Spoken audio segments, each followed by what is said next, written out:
July 19, 1991, the Canterbury Hotel in Indianapolis.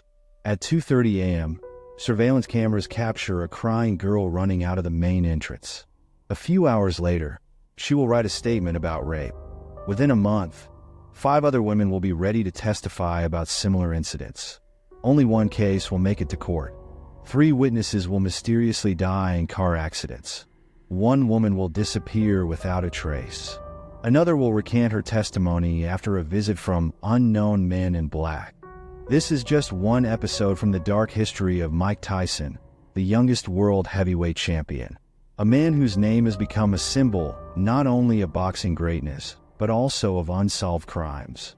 Over the 37 years of his career, 23 people have either died or disappeared around him. Financial fraud through front companies reached $300 million. Underground bare-knuckle fights, occult rituals, ties to drug cartels. This is just the tip of the iceberg. And now, as the 58-year-old Tyson prepares for a fight with Jake Paul on November 15, 2024, it's time to reveal the whole truth. The truth that began on the dirty streets of Brownsville, Brooklyn, officially one of the most dangerous neighborhoods of New York in the 1970s. This is where, at house number 178 on Amboy Street, Mike Tyson was born. His mother, Lorna Smith, worked odd jobs to feed 3 children. His father left the family before Mike was born. According to documents, his father was Jimmy Kirkpatrick, a pimp with a criminal past. Although Tyson himself later claimed that his real father was another man, a famous boxer at the time. By the age of 7, little Mike was already taking part in street fights. By 10, he led a street gang. Police records show that by 13, he had been arrested 38 times for robbery, theft, and assault. He rarely attended school. Documents show he was expelled from 7 educational institutions. An interesting fact: as a child, Tyson made money by breaking into other people's houses through windows. He was so small and agile that he could even squeeze through narrow transoms. Local crime bosses used him for their own purposes, paying him pennies. By his own admission, he earned his first serious money, $500, from burglary. The turning point came at a reform school for juvenile delinquents in Brooklyn. This is where the meeting that changed everything took place. Former boxer Bobby Stewart, who worked with troubled teens, noticed Tyson's unusual abilities. He introduced the boy to the legendary trainer Cus D'Amato. Cus D'Amato, a man who had already created 2 world champions, Floyd Patterson and Jose Torres. But his training methods, documented in numerous interviews and memoirs of his students, were far from conventional. D'Amato would take promising boxers to live in his home in Catskill, completely isolating them from the outside world. According to official documents, D'Amato became the legal guardian of 14-year-old Tyson after his mother's death. The daily routine was harsh. Wake up at 5 a.m., run, train, school, train again. No entertainment, no television, no girls. Just boxing. Archival training records show the amazing progress of young Tyson. In his first year of training, he had 60 amateur fights, winning 56 of them by knockout. His punch was already so powerful that special reinforced punching bags were ordered for him. He would simply destroy regular ones. By 18, Tyson weighed 214 pounds at a height of 5 feet 10 inches. Medical examinations at the time showed abnormal bone density and extremely developed musculature, a result of genetics and exhausting training. His neck was thicker than that of professional weightlifters. But the most interesting things were happening behind the scenes at D'Amato's training camp. According to eyewitness accounts, the old trainer held strange psychological sessions with Tyson. He would spend hours telling stories about the great conquerors of the past, forcing him to read books on military strategy. It is documented that D'Amato's library contained books on hypnosis and psychological programming. When Cus D'Amato died of pneumonia in 1985, 19-year-old Tyson was left alone with a world he was absolutely unprepared for.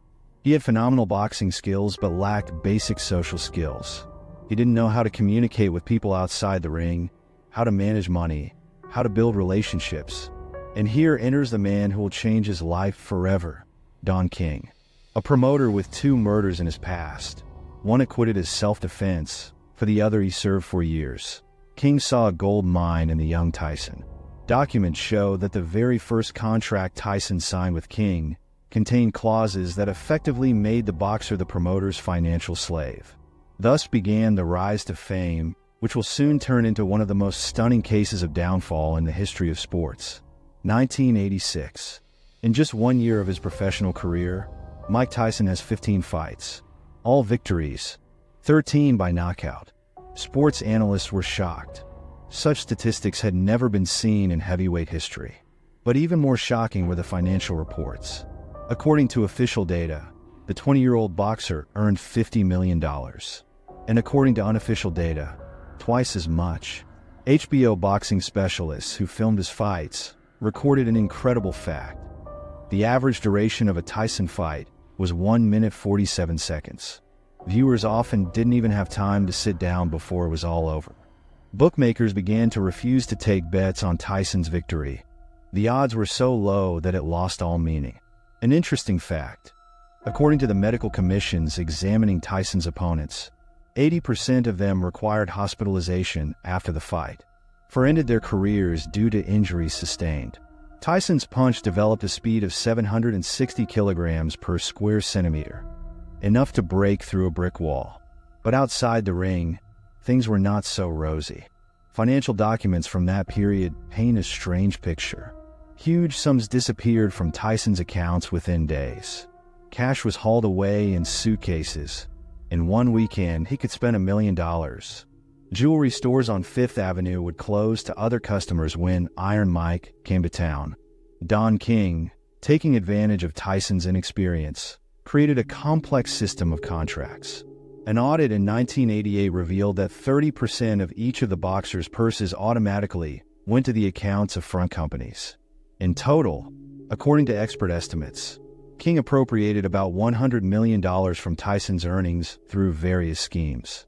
Particular attention is drawn to the period of preparation for the championship fight with Trevor Berbick.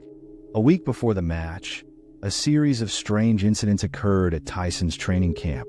3 sparring partners were hospitalized. The official version is training injuries, but medical reports mention injuries unusual for boxing. One of the boxers later hinted at non-standard training methods, but quickly fell silent after a visit from King's people. The marriage to Robin Givens in 1988 was the beginning of the end. Police reports from that period contain shocking details. 24 calls in 8 months. Broken mirrors, smashed furniture, traces of blood on the walls. One report records that Tyson threw a 50-inch television out of a 5th-floor window because it was showing boxing without him. According to security, Tyson kept 3 Bengal tigers on his estate. The cost of their upkeep was $4,000 a day. An interesting fact: the tigers were trained to respond to the command, "Sick Bim." Neighbors repeatedly complained about the eerie roaring in the middle of the night and missing pets. But the darkest page of this period is the ties to the criminal world. The U.S. Tax Service recorded regular visits to Tyson's estate by known mafia bosses. According to the FBI, some of Tyson's fights were attended by all the heads of the East Coast crime clans, something that hadn't happened since the days of Al Capone. The first serious crack appeared in February 1990. The fight with James "Buster" Douglas in Tokyo. Tyson found himself knocked out for the first time in his career. Later, evidence emerged that before the fight, he had spent 48 hours without sleep, partying with local prostitutes. His trainer found him in a hotel room 2 hours before the fight. Tyson was eating ice cream and watching Japanese cartoons. Analysis of boxing statistics shows striking changes. If in the early years of his career Tyson landed an average of 40 accurate punches per round, now this number had dropped to 12. Medical tests revealed traces of cocaine and alcohol in his blood. But the worst was yet to come. July 19, 1991. The Canterbury Hotel in Indianapolis. 2:30 a.m. surveillance cameras capture a crying 18-year-old girl running out of the hotel. This is Desiree Washington, a contestant in the Miss Black America pageant. A few hours later, she will appear at the police station with a statement that will forever change the history of boxing. A rape allegation. The suspect, Mike Tyson, the youngest world heavyweight champion. Court transcripts reveal a shocking picture of that night. The medical examination records not only traces of sexual assault, but also numerous bruises, bite marks, and soft tissue tears. Testimony from hotel staff describes animalistic screams from room 606. But most interestingly, the surveillance camera recordings from this period mysteriously disappear from the hotel archive. Within the next week, 5 more women go to the police. They all tell similar stories about encounters with Tyson between 1988 and 1991. Police reports contain detailed descriptions of the violence, but these cases never make it to court. According to detectives working on the case, all the women were offered hush money. The amounts range from $50,000 to $250,000. Tyson's financial activity during this period is of particular interest. Bank statements show a series of strange transactions. A week before the trial, $5 million disappear from his accounts.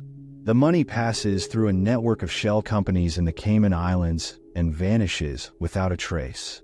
Additionally, the bank's security service records 12 visits by unknown persons to Tyson's safe deposit boxes. On February 10, 1992, the court delivers its verdict, 6 years in prison. Tyson is sent to the Indiana State Prison, and here begins the strangest part of the story. Prison records from 1992 to 1995 reveal an unprecedented picture. Usually, those convicted of rape are held in strict conditions. But not Tyson. He receives special status. His 80-square-meter cell is more like a hotel room. A personal TV, a music center, a collection of books. Over the 3 years of imprisonment, more than $200,000 are deposited into his account at the prison store. Particular attention is drawn to the visitor list. 897 visits in 3 years, an absolute record for the U.S. penitentiary system. Among the visitors are known crime bosses, politicians, Hollywood stars. According to the prison administration, some meetings lasted up to 6 hours, although the maximum allowed time is 2 hours. In prison, Tyson undergoes a strange transformation. He converts to Islam and takes the name Malik Abdul Aziz. But his religious explorations are not limited to traditional Islam. Prison priests note his obsession with the occult. Books on black magic, drawings of pentagrams, and strange Arabic writings are found in his cell. Psychiatric reports from that period paint a disturbing picture. Doctors record deep personality changes, delusions of grandeur, and signs of split consciousness. Tyson spends hours talking to himself, drawing strange symbols on the walls, refusing to sleep with the lights off. But the most interesting things are happening outside the prison. Even while behind bars, Tyson continues to earn millions. His name is used in advertising, video games, and merchandise. According to Forbes, over the 3 years of his imprisonment, his brand brings in over $100 million. However, most of this money disappears into a complex network of offshore companies. An audit in 1994 reveals a shocking scheme. Don King created a system of 23 shell companies through which Tyson's money passed. Each transaction was subject to a commission of 15 to 30%. By the time the money reached the boxers' official accounts, only a third remained. During the same period, strange things begin to happen to people associated with Tyson's case. 2 key witnesses in the rape case die in car accidents within 1 month. The security guard at the Canterbury Hotel who testified against Tyson dies of a heroin overdose, although all his acquaintances claim he never used drugs. A journalist investigating the boxer's financial fraud disappears after visiting the prison. Prison records note another interesting fact. In 3 years of imprisonment, Tyson never once gets involved in fights or conflicts. In the prison environment, where violence is the norm, this raises suspicions. Later, one inmate will tell that everyone in the prison knew. Whoever messes with Tyson won't live to see the morning. In March 1995, Tyson is released after serving 3 years. But this is a different person. Psychiatrists note a complete transformation of personality. His gaze becomes detached, his speech confused. He speaks of himself in the third person and often refers to voices in his head. Tyson's financial state at the time of his release raises many questions. Of the former $300 million, less than 50 remains. The tax service discovers an unpaid tax liability of $13 million. But the strangest thing is Tyson's new expenses. He buys a collection of medieval torture devices, orders a special crypt at the cemetery, spends hundreds of thousands on crystals and amulets. In his entourage appears a mysterious figure, a spiritual advisor from Haiti, known for his ties to voodoo cults. Surveillance cameras in Tyson's new estate capture strange nightly rituals. Neighbors report missing pets and eerie sounds at night. Sports analysts note cardinal changes in Tyson's technique. His former scientific style is replaced by something primal, almost animalistic.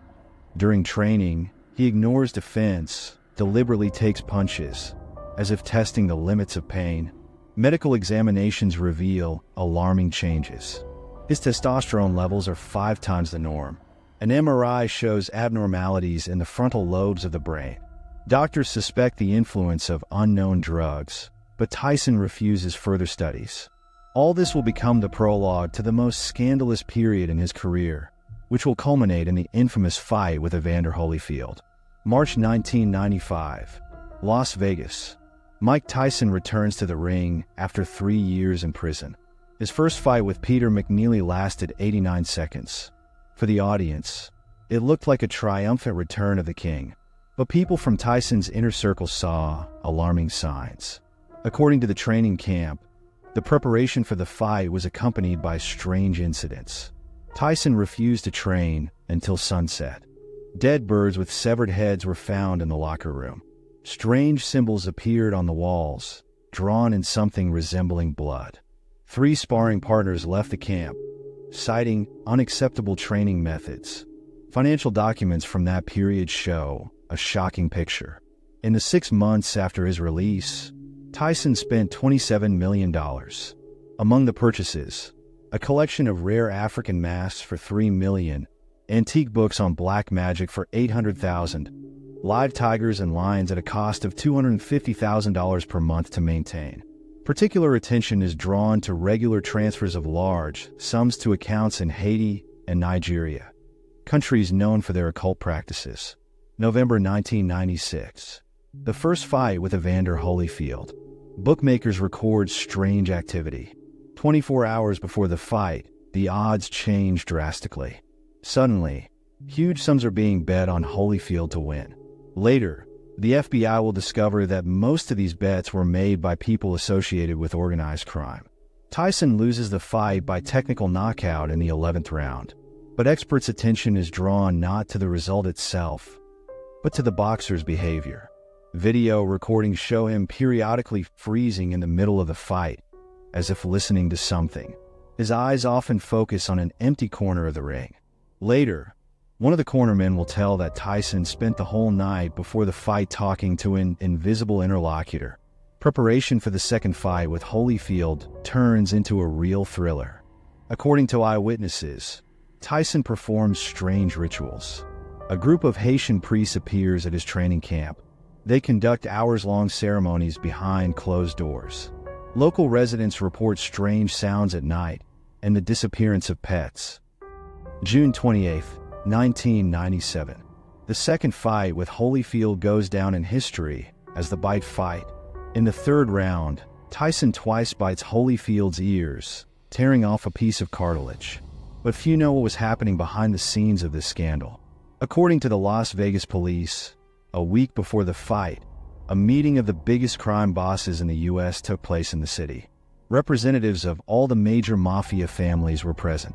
The topic of the meeting remains unknown, but after it, huge bets on Tyson's disqualification appear on the totalizators. Tyson's medical examination after the fight reveals strange things. Traces of unknown substances are found in his blood. Analysis shows a mixture of stimulants, hallucinogens, and substances used in voodoo rituals.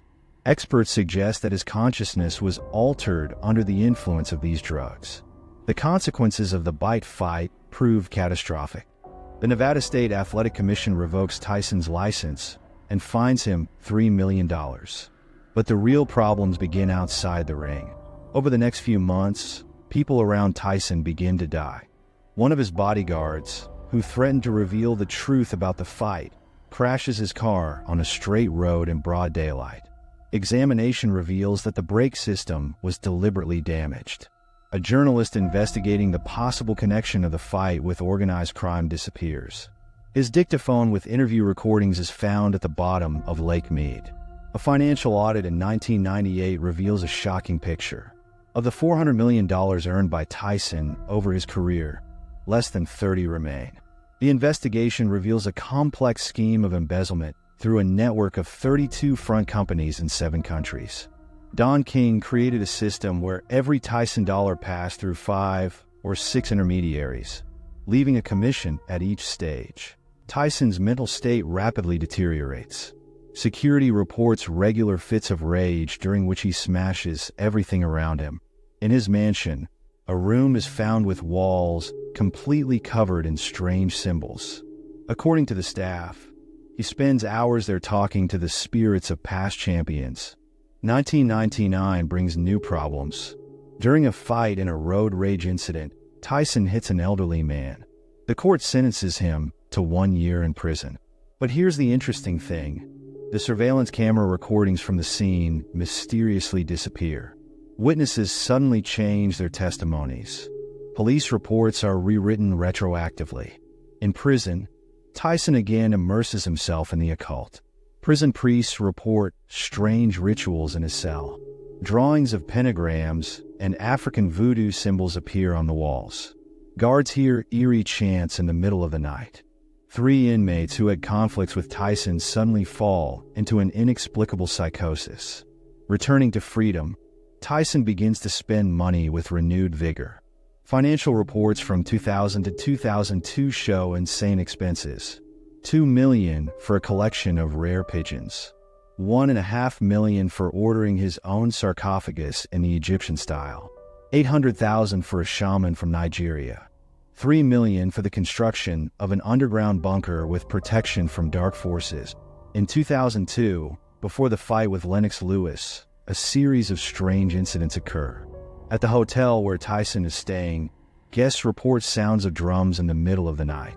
Maids find remnants of ritual animal sacrifices. At the press conference, Tyson declares that he will eat Lewis's children. Later he will explain that these were not his words, but the voices in his head. The fight with Lewis becomes the last major bout in Tyson's career. Defeat by knockout in the 8th round. But experts note Tyson's strange behavior. Video recordings show him periodically looking into an empty corner of the ring and nodding, as if receiving instructions from someone invisible. 2003. Tyson officially declares bankruptcy. The debt amounts to $23 million. The tax service discovers unpaid taxes for the last 10 years. But the most interesting thing is the investigation shows that a significant part of Tyson's money was used to finance illegal bare-knuckle fights in underground clubs in Las Vegas. Police raids reveal a network of illegal establishments where fights to the death are held. According to informants, Tyson was a frequent guest at these places. He made huge bets and often showed up there in a strange state, under the influence of unknown substances, mumbling something about sacrifices to the spirits of boxing. By 2004, almost nothing remains of Tyson's former empire. Estates sold for debts, tigers transferred to zoos, rarity collections auctioned off. But the scariest thing is the complete degradation of the personality of the former champion. 2005. Officially, Mike Tyson ends his professional career. But behind the scenes begins an even more spine-chilling story. Police reports from that period reveal the existence of a network of underground boxing clubs where bare-knuckle fights are held. And the main star of these establishments becomes the former world champion. According to the FBI, these fights took place in abandoned warehouses in Las Vegas and in the basements of casinos. Bets started at $1 million. Fights often ended in serious injuries and sometimes death. Tyson was not just a spectator. He personally trained fighters for these matches. Financial documents show a complex money laundering scheme through these underground fights. According to experts, the monthly turnover was about $50 million. The money passed through a network of front companies registered in the Cayman Islands and Panama. 2008 brings a new twist. In the suburbs of Las Vegas, police discover a secret training center. According to informants, fighters were being prepared there for underground fights. Medical documents found at the site indicate the use of experimental drugs.